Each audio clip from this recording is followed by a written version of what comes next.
2026, c'est une année électorale. Pour y voir plus clair et pour mieux connaître ceux et celles qui veulent diriger le Québec, je vous propose des entrevues portraits avec les 5 candidats pour découvrir les humains derrière les politiciens. Ce soir, c'est Ruba Ghazal, co-porte-parole de Québec solidaire. Elle est née au Liban de parents palestiniens. Mon père a eu un commerce sur la Plaza Saint-Hubert pendant des années. Un seul prix, un magasin à 1 piastre. Je l'ai vu travailler jour, soir, fin de semaine. C'est vraiment une enfant de la loi 101. Arrivée au Québec à 10 ans, elle ne parle pas un mot de français, mais l'apprend en écoutant Passe-Partout et Félix Leclerc. Mon bonheur a fleuri, il a fait des bourgeons, c'était le paradis, ça se voyait sur mon front. Détentrice d'un bac en comptabilité et d'une maîtrise en environnement, elle a travaillé pendant 15 ans dans différentes usines du secteur manufacturier comme conseillère en santé, sécurité, environnement. Membre fondatrice de Québec solidaire, celle qui est députée de Mercier depuis 2018, n'hésite pas à dénoncer la violence en ligne. Allez-vous à la police? Oui, je fais des dénonciations. Il y a quelques semaines, il y a une personne qui a été arrêtée pour des menaces de viol. En 2026, elle publie Les gens du pays viennent aussi d'ailleurs sur son parcours familial et politique. C'est pour ça que je voulais lui parler dans le blanc des yeux. Bonjour, Ruba Ghazal. Bonjour, Madame Durocher. Je vous ai vu rire, Oui. être émue, être contente. Oui, lever les tout bras ça. en l'air. Wow, c'est beau. Est-ce que je peux l'avoir puis l'envoyer à toute ma famille? Oui, vous pouvez le réécouter Oui, en aussi. boucle. Merci. Merci ben, vraiment. Alors, c'était très intéressant. Vous avez été très ému quand on a fait jouer Le Petit Bonheur Oui. de Félix Leclerc. Oui, C'est vraiment avec cette chanson-là, entre autres, que vous avez appris le français? Oui. En apprenant le français, je chantais Félix Leclerc parce que moi, je suis arrivée au Québec en 88. Lui, il venait de décéder, je pense, l'été. Le 8 août 88. 88. Et moi, je ne savais pas. Je savais pas c'était qui. J'avais aucune idée. Mais il y avait eu une année thématique dans l'école primaire à Ville-Saint-Laurent où j'étais sur Félix Leclerc. Donc, on apprenait ses chansons. On lisait aussi ses livres, des contes pour enfants. C'est donc en apprenant, c'était un petit bonheur et toutes les chansons de Félix Leclerc que j'ai appris le français. Puis c'est plus tard que j'ai compris c'était qui. Que vous avez compris L'importance du personnage. Oui, exactement. Mais quand on dit, parce que c'est un mot, une expression qui revient souvent, on dit des enfants de la loi 101, mais c'est un concept qui est un peu abstrait. Vous l'avez vraiment vécu dans votre chair, parce que c'est un choc quand même. On arrive dans un pays étranger. On a 10 ans quand même, on n'est pas vieux, mais on n'est pas 10 jeune. 10 ans et demi, s'il 10 ans. vous plaît, c'est Oui, important. Oui, puis à cet âge-là, c'est important. Et là, c'est un choc culturel total. Vous arriviez des Émirats arabes unis. Oui. Vous êtes né au Liban, mais vous aviez vécu aux Émirats arabes unis. C'est quoi la chose qui vous a le plus frappé ou le plus étonné quand vous arrivez au Québec? Bien, nous, quand on est arrivé, c'était l'été. Donc là, il n'y avait pas tant de choc que ça. C'était correct parce que, je veux dire, aux Émirats arabes unis, c'est le désert, là. Évidemment, on vivait dans une vraie ville et tout ça, quand même, c'est quand même moderne.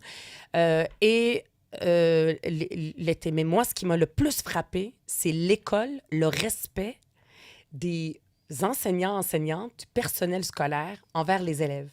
Parce que moi, pendant une dizaine d'années, j'ai été dans une école privée, c'est-à-dire toute mon enfance aux Émirats arabes unis. C'est une école privée de sœurs. Parce que même si je viens d'une famille musulmane, c'était très bien d'avoir l'éducation sévère des sœurs. Et des sœurs catholiques? Des sœurs catholiques du Liban, de la Syrie, surtout des Libanaises. Mais pas seulement. On avait aussi des profs de toutes les origines.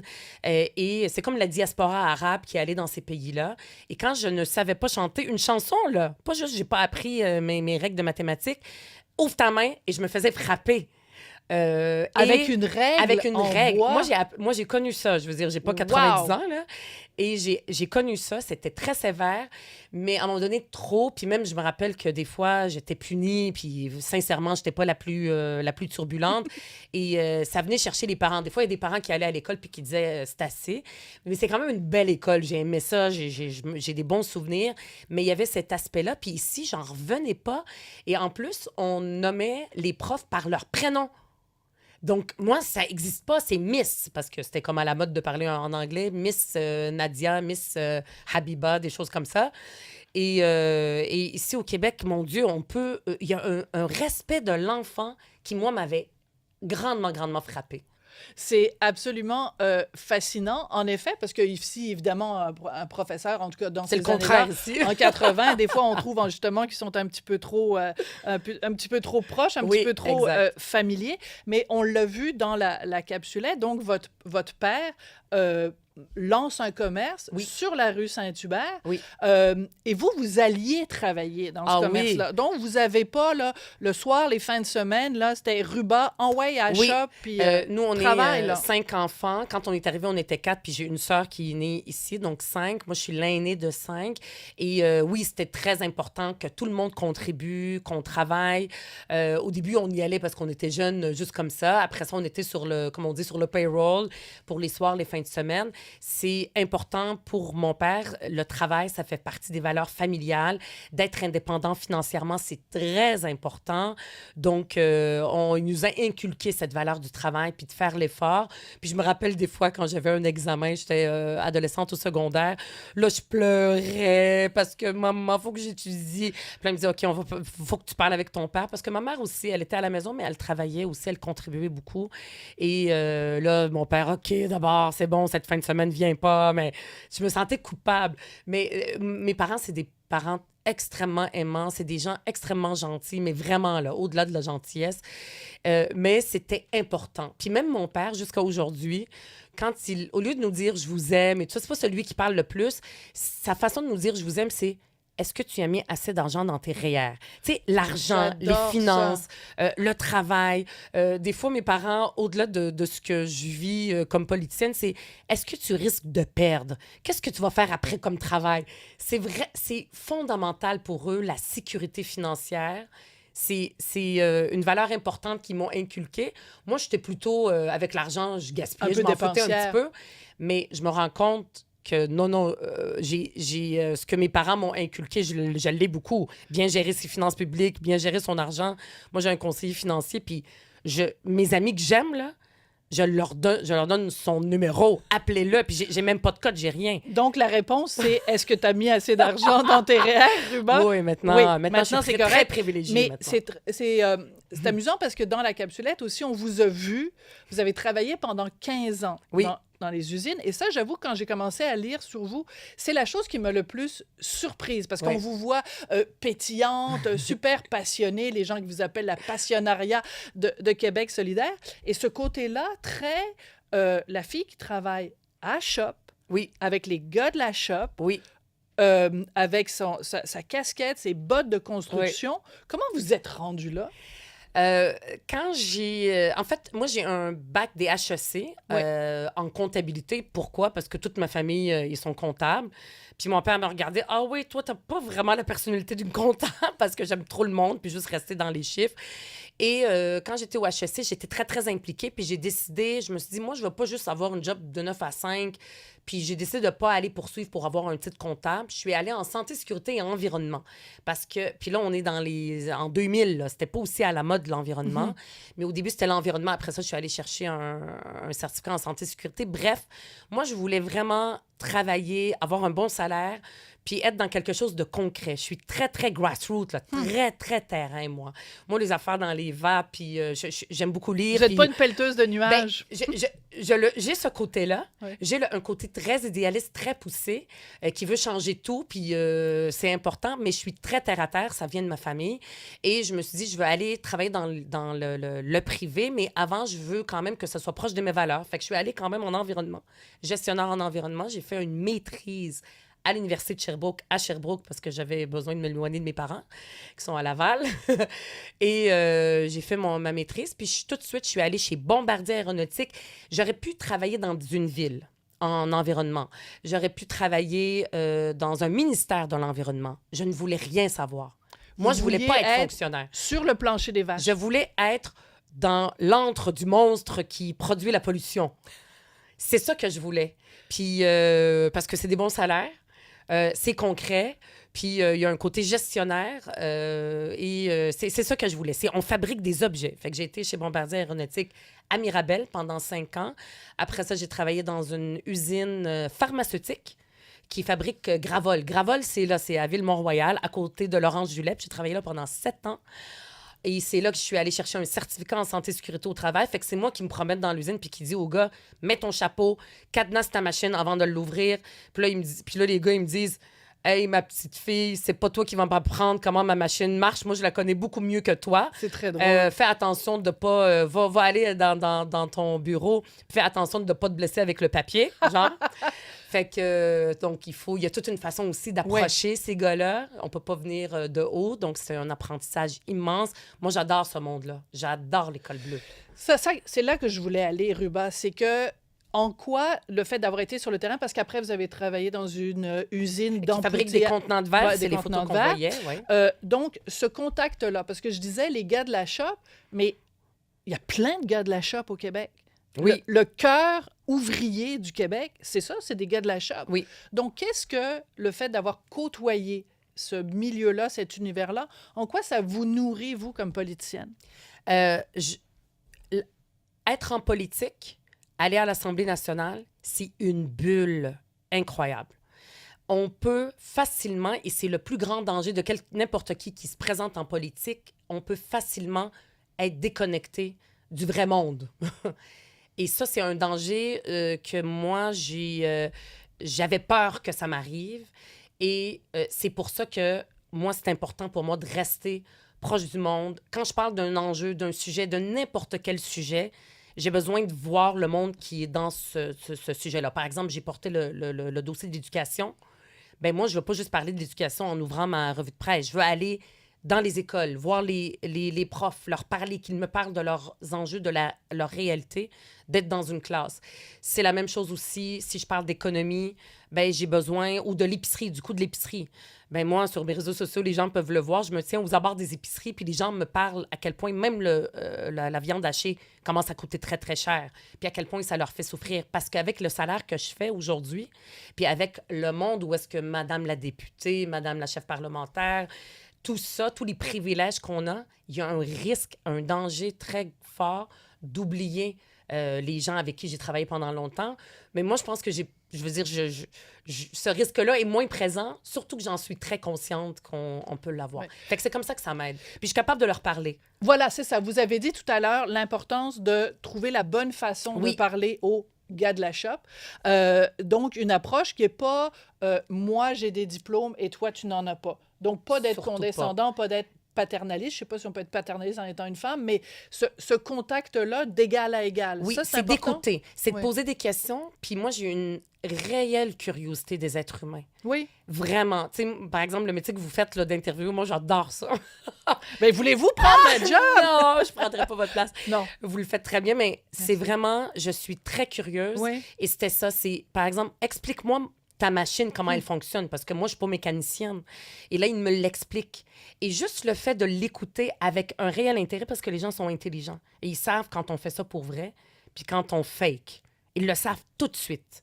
Et j'avais un réel intérêt, puis je posais des questions. Puis juste le fait que je me sois intéressée, puis que j'ai écouté, puis que j'ai établi une relation, plus tard après, là, je peux lui parler de mes procédures de sécurité. Puis on peut même mettre nos procédures ensemble parce qu'il a une expertise, il a une connaissance. Et moi, je suis curieuse de sa connaissance, de son expertise, de sa machine. Et je veux qu'il me l'explique. Et moi, ça va m'aider après ça à encore plus faire mon travail beaucoup mieux. Puis c'est la même chose avec les citoyens. Les gens qui vivent une réalité que moi, je ne vis pas, c'est difficile de me mettre à leur place, mais d'avoir une réelle écoute, une réelle curiosité, de vouloir sincèrement en savoir plus. Ça, les gens le sentent, ils le savent. Et c'est comme ça qu'on peut avoir un lien de confiance et que ce ne soit pas juste la politicienne qui vient leur vendre leur salade. D'accord. Sa salade. Alors, politicienne, évidemment, vous l'êtes. Quand vous annoncez à votre père, et je vous vois sourire, hein, vous savez où je m'en vais, quand vous annoncez à papa et maman que vous voulez... Ben, en fait, vous commencez à vous impliquer avec l'ancêtre de Québec solidaire qui allait mener à Québec solidaire. Oui. Tout de suite, la réaction de vos parents, c'est une crainte. Ils ont peur pour vous parce qu'ils associent politique avec danger de mort. Oui. Pourquoi? Expliquez-nous. Mes parents, c'est une famille qui déteste la politique parce que mes parents sont... Mon père est né en Palestine. C'est Saint-Jean d'Acre, Akka. Je ne sais pas comment ça s'appelle aujourd'hui, c'est Israël, sur le bord de la Méditerranée. Et il avait 2 ans en 1948 quand sa famille ont été forcés à l'exil. Ils sont allés au Liban. Même chose du côté de ma mère, mais ma mère, elle est née au Liban. Donc, mes 4 grands-parents étaient dans la vingtaine. Ils commençaient leur famille et ils ont été forcés à l'exil, pensant que c'était temporaire puis qu'ils allaient revenir dans leur pays, qui est la Palestine, là où ils ont vécu pendant des siècles. Et donc, et après ça, il y a eu la guerre au Liban. C'est pour ça que j'ai pas vécu au Liban, même si je suis née au Liban.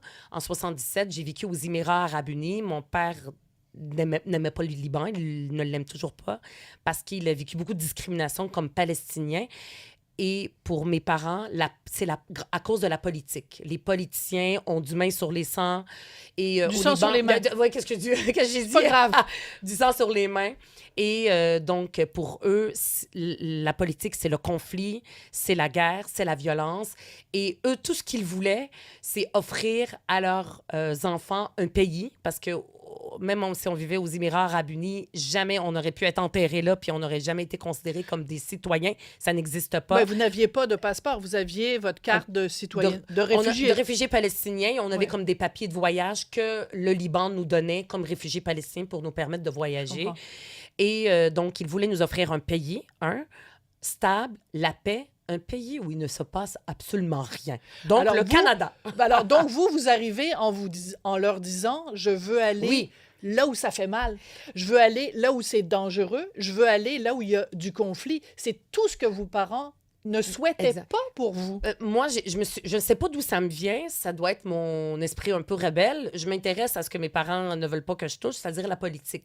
Même avant d'être impliquée à Option citoyenne, l'ancêtre de Québec solidaire au début des années 2000, avec Françoise, David, Manon Mancé, même avant de m'impliquer avec eux, je suivais la politique. Avant même d'avoir le droit de vote, j'expliquais à mes parents comment ça fonctionnait. Le vote, là, est-ce que je comprenais tout? Probablement pas. Ça m'a toujours fascinée, ça m'a toujours intéressée. Et j'étais féministe dès l'âge de 15 ans, hein, ça, très, très, très fortement. Et là, je suivais Françoise David, puis je me suis dit, je veux aller m'impliquer.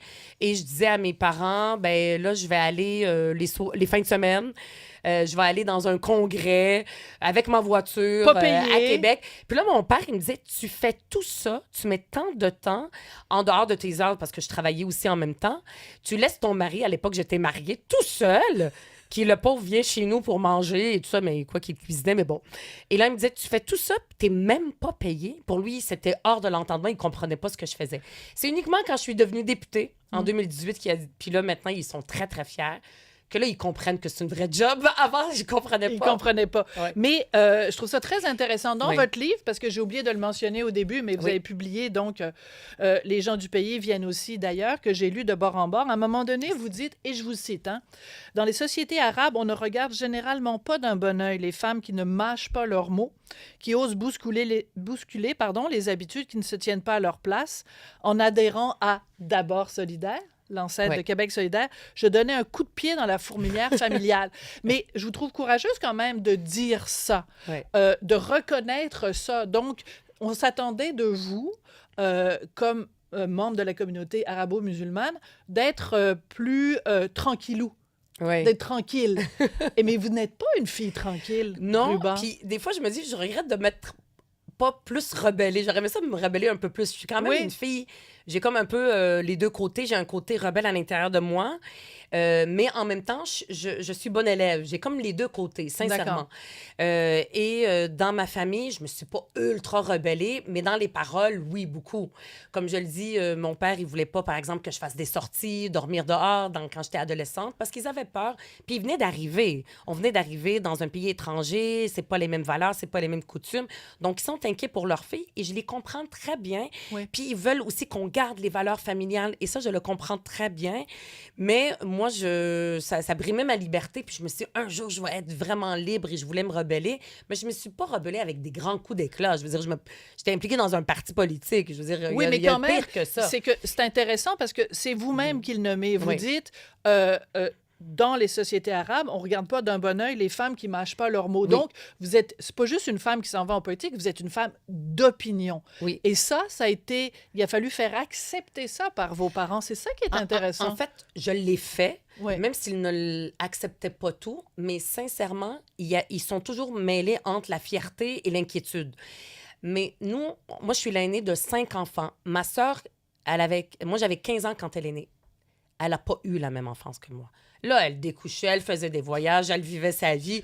Donc, souvent, les plus vieux vivent ça. Donc, mes parents, il a fallu qu'ils s'habituent. Et quand ils sont venus au Québec, ils ne sont pas devenus tout de suite québécois, moi non plus. Il y a eu un cheminement, il y a eu un temps. Je leur ai fait baver. Mes sœurs aussi, un peu plus jeunes que moi, mais 1 an, 3 ans plus jeunes que moi aussi. Et là, ils ont compris, puis les choses ont pris du temps.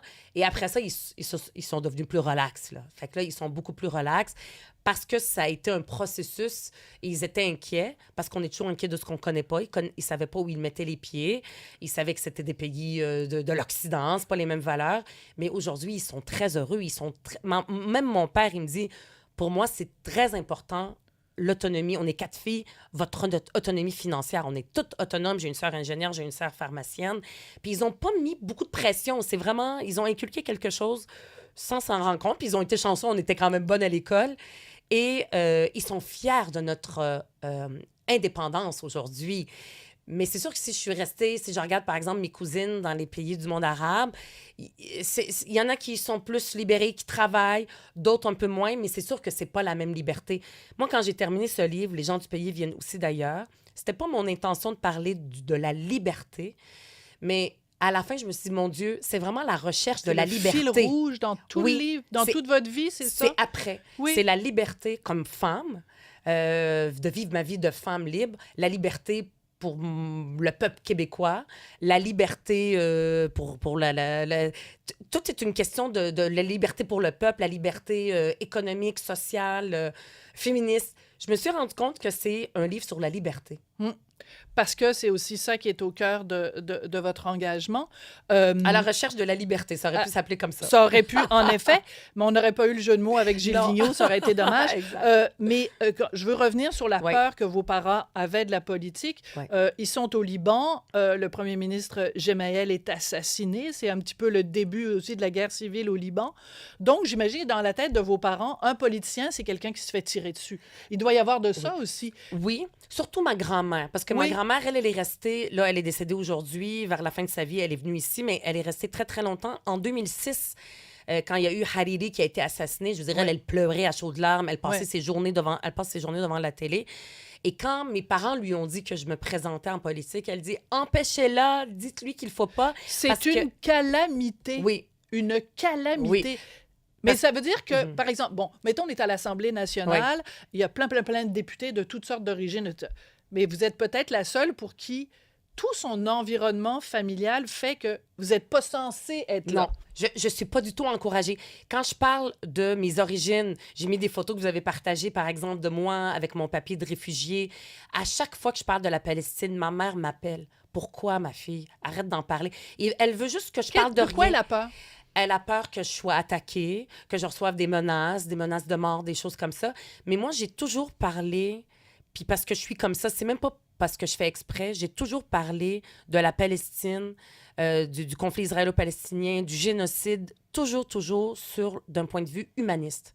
C'est l'humain en premier. Et même des fois, je peux me le faire reprocher de l'autre côté. Peut-être que je parle pas assez de la Palestine. Je veux dire, je suis rentrée avec un kéfier à l'Assemblée nationale, puis je n'ai pas été mise dehors. J'ai pas été mise à la porte. Pourquoi? Parce que je le fais toujours en parlant des humains. Quand je parle de la Palestine, je parle de mes grands-parents, en les nommant Miassar, ma grand-mère, Mohamed. Je veux dire, je le dis en plus avec l'accent. Personne ne peut dire... c'est horrible parce que je fais pas juste de la politique, je parle de l'humain parce que pour moi, c'est une cause humaniste et pas juste politique. Et je pense que j'ai pas subi tant de haine. Évidemment, sur les réseaux sociaux, on va m'appeler la députée du Hamas, la députée Ruba Gaza, la députée du Hamas, etc. De Gaza, en plus, je m'appelle Gazal. Je veux dire, on fait des jeux de mots. C'est l'horreur et ma mère regarde ça beaucoup. Donc, c'est ça qui l'inquiète. Mais moi, je pense qu'au Québec, on peut parler de ça. Sur les réseaux sociaux, c'est une autre chose. Dans la vraie vie, les gens ont beaucoup de solidarité au Québec par rapport à ce que vit le peuple palestinien. Alors, on a beaucoup parlé de votre famille puis de votre parcours. On va prendre une petite pause parce que quand on revient, je veux qu'on parle de vos amours. On va pas potiner, mais quand même, c'est intéressant parce que ça nourrit ça aussi. Bien sûr. La femme que vous êtes et la politicienne que vous êtes. Sinon, j'en parlerais pas. Hein. Je suis pas du tout du genre à parler des C'est pas potins. juste... non, c'est pas juste du Pas du potinage. C'est pas grave. Moi, j'aime ça, le Après. potinage. Ah bon, ben tant mieux. On va en faire un petit peu après la pause, alors. Merci. C'est qui serait hot dans ma vie? Là? Il me semble quelqu'un qui s'intéresse à la culture, mais quelqu'un qui est militante. Là. Comme moi, je suis un militant. Tu sais, j'aime ça m'impliquer. C'est Ruba Gazal. Puis là, j'ai envoyé un texte. Alors, c'est... Oui, vous l'aimez beaucoup? Ah oui, ça fait 5 ans, Oui? au mois de juin, qu'on est ensemble, puis je le regarde, puis mon cœur bat. Bien, vous étiez comme une jeune fille de 16 ans quand vous l'avez Oui, vu apparaître. vraiment. Vous étiez... Et c'est absolument fascinant. Je veux que vous nous racontiez, parce que lui, il a commencé à le raconter, Hubert Proulx, donc on connaît, qui est comédien. Dans vos mots à vous, Oui. votre rencontre, quand vous avez reçu sa demande à lui. Ah non, mais lui, Expliquez-nous c'est ça. un excellent conteur. Puis moi, Oui. je suis contente aujourd'hui que vous me donniez l'occasion de dire ça, parce que lui, ce qu'il dit... Il n'a pas c'est la que- bonne version? Non, c'est la bonne version, mais il manque un petit bout qui est important. Parce OK. que lui, ce qu'il dit, puis je vais le raconter, c'est que pendant la pandémie, à un moment donné, moi, j'ai regardé mes messages quand les gens m'écrivent sur les réseaux sociaux. D'habitude, c'est mes attachés. Mais là, on avait moins d'activités, on était chez nous. Fait que je les regardais un peu plus. Puis je répondais souvent moi-même. Puis normalement, il y a un message automatique, mais ce message automatique avait été enlevé. Fait que lui, il pensait que c'est moi qui écris. Fait que là, il me disait seulement « Ah, bravo pour cette publication ». Des choses générales, comme un citoyen normal. Moi, je l'avais croisé à un moment donné. Il habitait dans mon comté. Puis je savais c'était un acteur. Et à un moment donné, il décide d'écrire un message très frontal. Il disait, c'était pendant la pandémie, je me disais, quelle femme avec qui je pourrais être un jour? Puis là, il m'écrit un message très frontal où est-ce qu'il me dit qu'il me trouve belle, etc. Je sais pas si vous êtes en couple et tout ça. Puis là, quand il l'envoie, il reçoit un message automatique qui dit « Bonjour, ici l'équipe de Ruba Gazal. Nous allons vous répondre sous peu. Merci de laisser votre message, etc. » Et là, Malaise. lui, oui. Et moi, après ça, un de mes attachés l'a vu. Puis moi aussi, j'ai vu. Puis je disais à mon attaché, réponds-lui pas, je vais le faire. Mais j'ai attendu quelques jours. Fait que lui, il m'a dit plus tard qu'il a souffert sa vie pendant ces 3 jours-là en disant, j'écris à une députée, ça n'a pas de bon sens. Et c'était au même moment où il y avait les explosions à Beyrouth. Fait que là, il réécrit puis il dit « Je viens de voir ce qui s'est passé. J'espère que votre famille va bien. Je m'excuse d'avoir été aussi frontale. Et bonne journée à toute l'équipe de Ruba. » Parce que là, il se dit peut-être que c'est pas moi qui ai écrit. Là, je lui dis « J'ai vu votre message. Il n'y a pas de problème. Je vais faire semblant que j'ai pas vu ce que vous avez dit. » Parce que moi, je me suis dit dans ma tête « Ah oui, un acteur. Je veux une députée. Check. » C'est ça que je me suis dit. Vous pensiez que c'était un plan Et ça, de il sa le part. raconte pas. Fait que lui, parce que ce qu'il dit dans l'histoire, c'est il dit finalement, on est ensemble depuis ce temps-là. Comme si moi, je suis tombée après ce message-là. Non, non, non. Vous avez joué à Hard to Get, comme on dit Yes. en anglais. Et j'étais vraiment inquiète parce que je le connaissais pas. Puis je Ouais. me dis, il faut quand même que je fasse attention à ma réputation. Et c'est vraiment plus tard, 1 an plus tard, que à un moment donné, il avait écrit, il fait des chansons aussi, Hubert, c'est un multidisciplinaire, il a tous les talents. Il m'a envoyé la chanson, mes attachés me l'ont envoyé. Puis honnêtement, à un moment donné, il est allé tellement lentement qu'il m'a eu. Puis là, j'ai commencé à lui parler sur Messenger de façon personnelle. Mais ça a pris 1 an, contrairement OK. à l'extrait où les gens Oh, ont c'est pensé ça. que je suis tombée tout de suite. Ouais, là. c'est du fake news, finalement, qui propage. Maintenant, la vérité est rétablie. Mais la raison pour laquelle je parle de ça, parce que, bon, c'est un portrait de vous que je fais. Normalement, je ne rentrerai pas dans les détails comme ça. Mais je trouve que c'est important parce qu'il est comédien. Oui.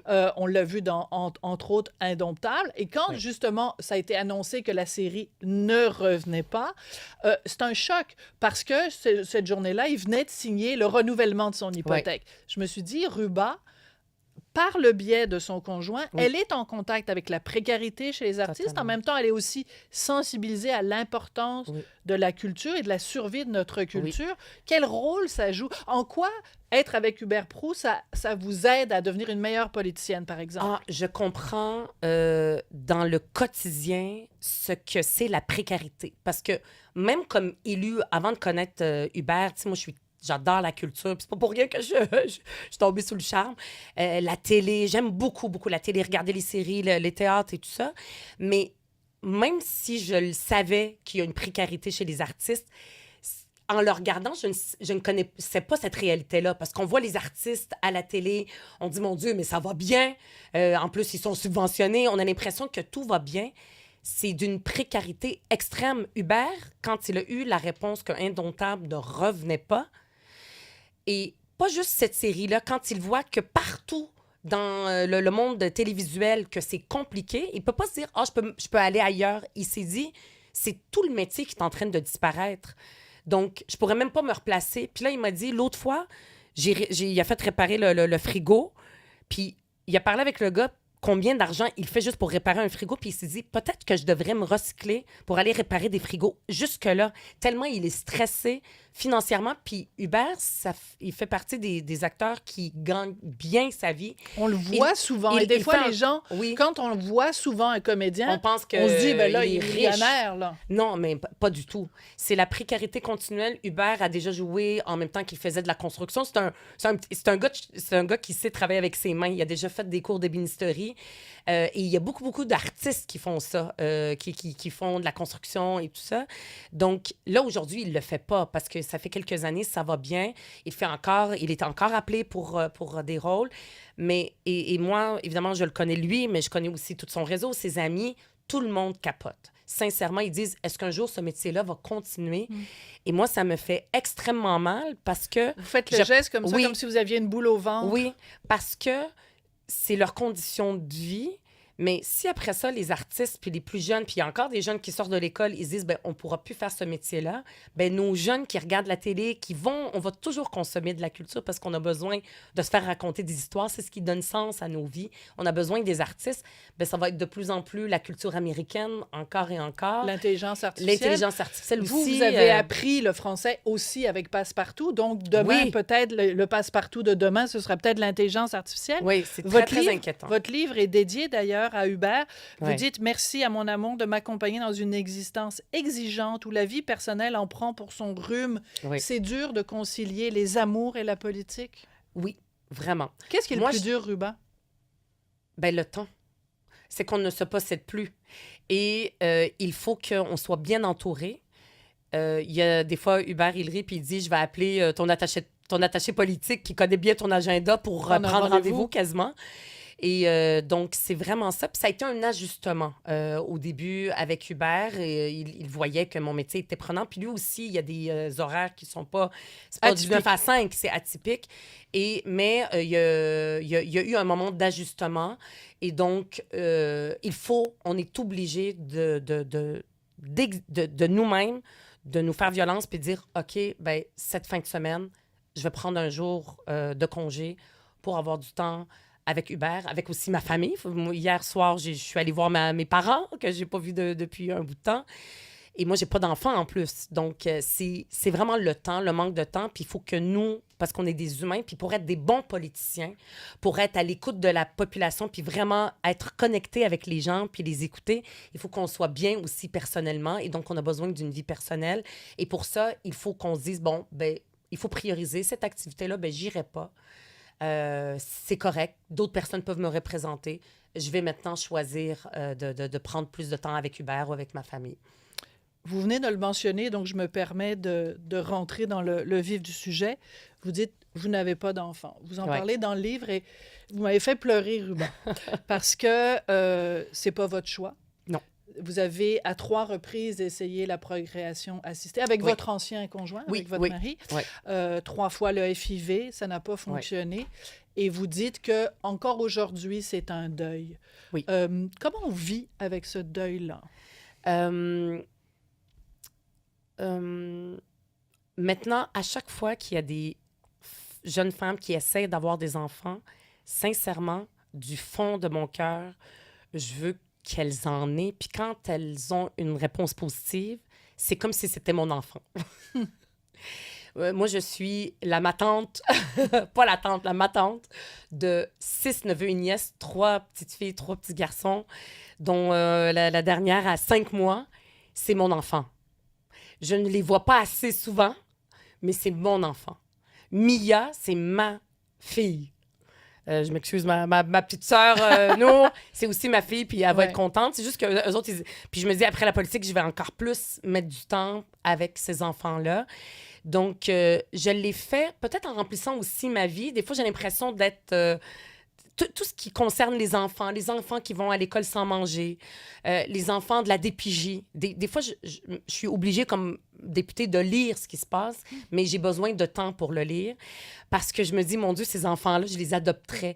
Puis moi, je suis pas la plus patiente, hein.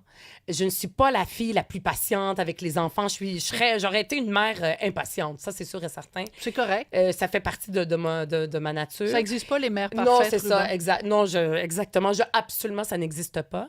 Et donc, j'ai rempli ma vie. Puis je suis quelqu'un qui regarde beaucoup de l'avant. Moi, je suis pas une nostalgique. C'est-à-dire que quand j'ai fait le livre, oui, je l'ai été un petit peu de ma jeunesse, puis quand je suis arrivée au Québec, puis passe-partout. Mais je ne le regarde pas en ayant des regrets. Moi, je suis très facilement capable, que ce soit même dans des relations personnelles avec mon ex et tout ça, je tourne la page, je suis capable d'aller de l'avant parce que j'ai des projets de l'avant, puis je me dis tant et aussi longtemps que je suis dans un endroit en paix où est-ce que j'ai plein d'opportunités, bien, je suis chanceuse et je regarde souvent le verre à moitié plein. Moi, c'est ça qui fait qui me drive et qui me permet de tenir. Donc, ce que je vois, c'est qu'est-ce que ça me donne de ne pas avoir eu d'enfant? Mais peut-être que j'aurais pas fait de politique aussi activement. Peut-être que je serais pas députée. Et j'ai une liberté. Et je peux me dorloter beaucoup plus. Je peux avoir des moments seuls beaucoup plus. Et ça, pour moi, c'est précieux. Donc, je profite au maximum de ce que les mères qui ont pas de temps puis qui sont tout le temps avec des enfants, je profite au maximum du côté positif de ne pas avoir d'enfants. La liberté. La liberté. On revient toujours avec ça. Et si j'ai décidé d'en parler dans mon livre, c'est pas juste pour que les gens me connaissent, c'est parce que moi, mon histoire, il n'y a pas eu de bébé au bout. On entend beaucoup parler des femmes. Puis je pense, par exemple, à Marois Risky, qui a beaucoup essayé. J'allais vous en parler. Même Catherine Fournier a essayé, qui a beaucoup essayé, mais au bout, il y a eu un bébé. Moi, au bout, il n'y a pas eu de bébé. Et c'est pas un échec. Au moment où je l'ai vécu, c'est un échec. C'est l'horreur. J'ai même passé à travers un processus d'adoption. Je suis même allée suivre des cours. J'avais un dossier, j'ai encore mon dossier d'adoption à l'international. Et finalement, j'ai décidé, d'arrêter ça. Là, j'étais rendue à presque 40 ans. Puis honnêtement, à l'intérieur de moi, je ne le ressentais plus. Moi, je suis très intuitive. Et je crois beaucoup en ma voix. À l'intérieur, je suis intuitive. Et à l'intérieur, quand je ne sentais plus que j'avais besoin d'aller jusqu'au bout, je me suis dit, je vais arrêter ça là. Puis ce n'est pas un échec. Aujourd'hui, je ne le vois pas comme échec. Et je veux que toutes les femmes qui ont essayé, pour qui ce n'était pas un choix... C'est important ce que vous dites là. ...sentent que ce n'est pas un échec, qu'il n'y ait pas un bébé au bout et qu'il y a une vie sans enfant et une belle vie qui vous attend, une vie amoureuse, une vie où est-ce qu'on peut se consacrer à tout ce qu'on aime, où est-ce qu'on peut s'aimer encore soi-même puis être un petit peu égoïste, mais c'est pas de l'égoïsme de s'aimer puis de se donner du temps. On se le permet tellement peu souvent. Donc, je me sens choyée d'avoir les bébés qui sont cute, que j'aime beaucoup. Puis quand ils pleurent trop ou que leurs couches sont trop les donne à leur mauvais, mère. on les rend à la mère, c'est bien Exactement. ou au père, s'il vous plaît. Et au père, Là, absolument. On va prendre une petite pause, Ruba, je pense qu'on est rendu là. Oui, on va prendre une petite pause. Et quand on revient, je suis très curieuse de savoir quel est l'objet que vous avez apporté qui vous représente et qui vous définit. À tout de suite.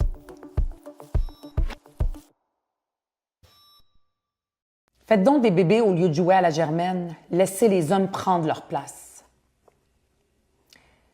Si tu vas être slack de la p*** après le crime haineux que m'a perpétré.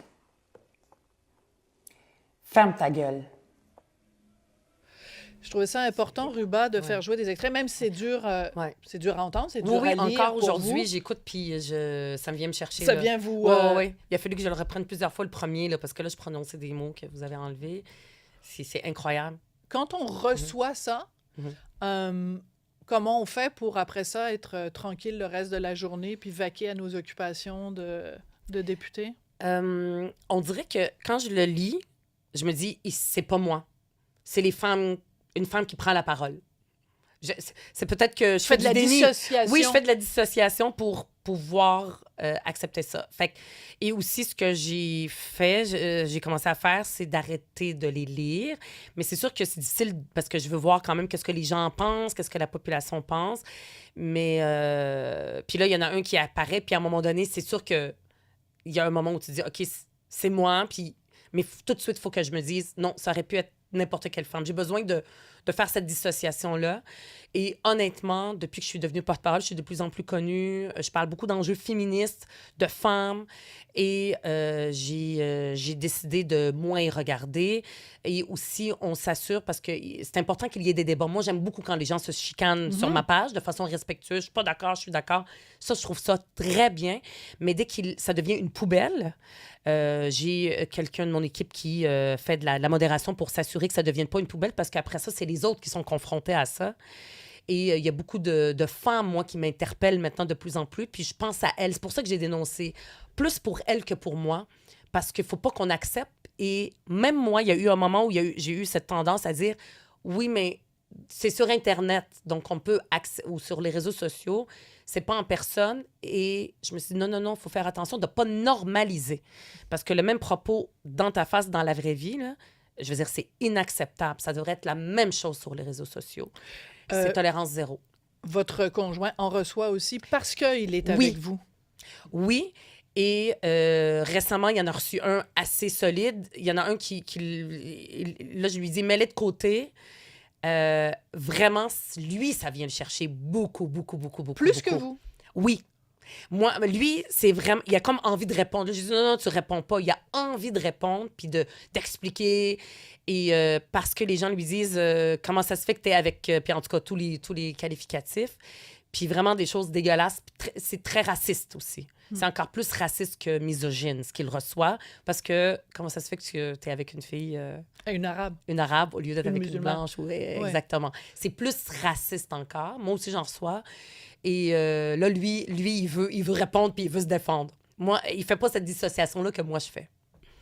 Et ça, faut pas accepter ça. Jamais, faut pas jamais, accepter. jamais. Puis Pour personne. il faut aller à la police aussi. Oui, en ce moment, il y a eu des femmes qui m'ont interpellée et la seule chose qu'elles peuvent faire, c'est aller à la police. C'est pour ça qu'il existe quelque chose, une solution qu'on peut mettre de l'avant au Québec. C'est NetSafe en Nouvelle-Zélande. Ils font ça depuis 2015.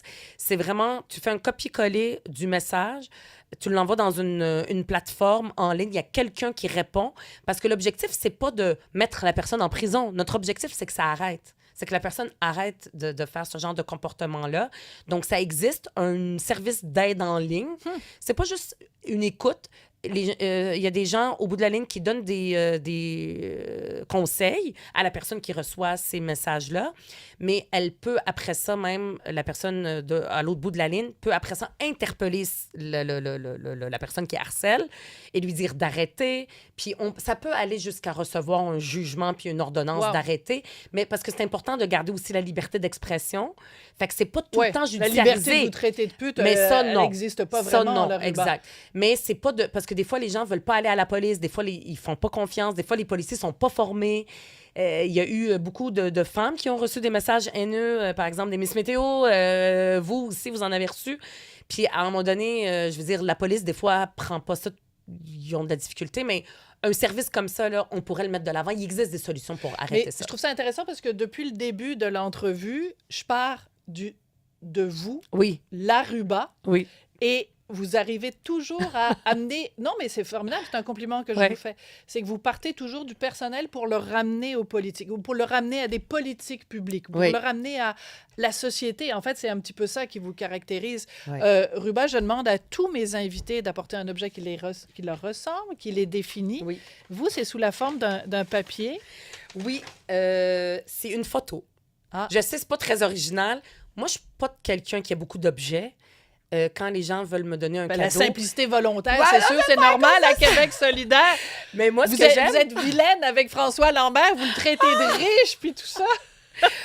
Ben, on s'est parlé. Puis, oui, je sais. Et moi, ce que j'aime, c'est les expériences. J'aime que les gens me donnent des certificats cadeaux d'expérience. Fait que si vous voulez me donner un cadeau, c'est ça que je veux. Mais, puis j'aime pas ça être encombré. J'aime ça être libre. Bougez vite, changez vite. Le leitmotiv de cette entrevue. C'est peut-être pas très original. Je vais la montrer à l'écran. Oui. Comme ça. C'est ma photo 1988-1989 de ma classe d'accueil. Saint-Maxime? Non, Saint-Maxime, ça, c'est au secondaire. C'est au primaire, à l'école Cardinal-Léger, dans la classe d'accueil. C'est vraiment la fondation de qui je suis aujourd'hui.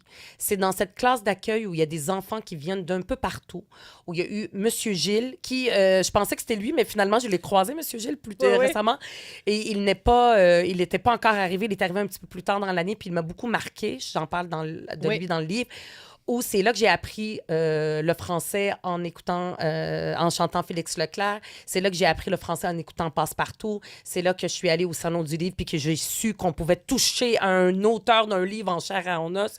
Mes parents ne seraient jamais allés là.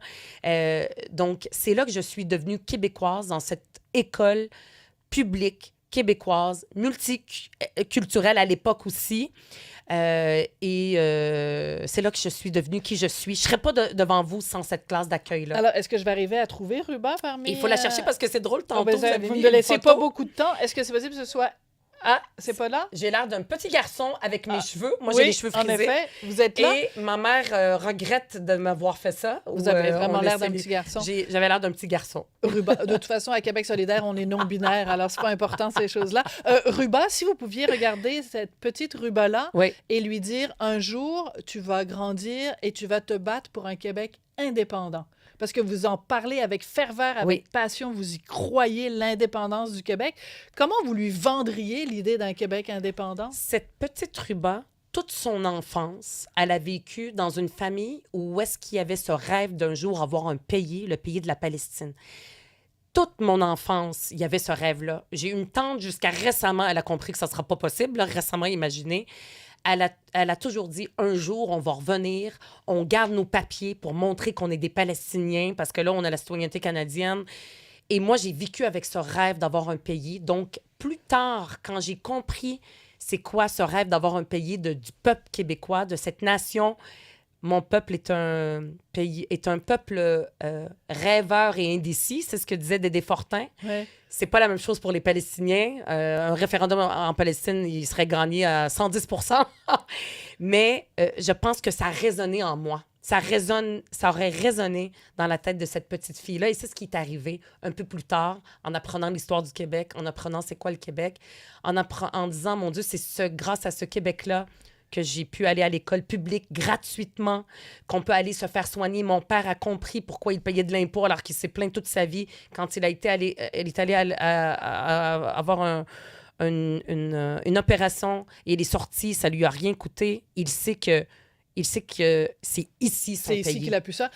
Il nous reste 9 secondes. On chante-tu le petit bonheur ensemble? Oui, mais j'ai une voix horrible. Je suis désolée. Je m'excuse pour tout le monde. C'était un petit bonheur que j'avais ramassé. Il était tout en pleurs sur le bord d'un fossé. Quand il m'a vu passer, il s'est mis à crier. Monsieur, ramassez-moi. Chez vous, emmenez-moi. Mes frères m'ont oublié.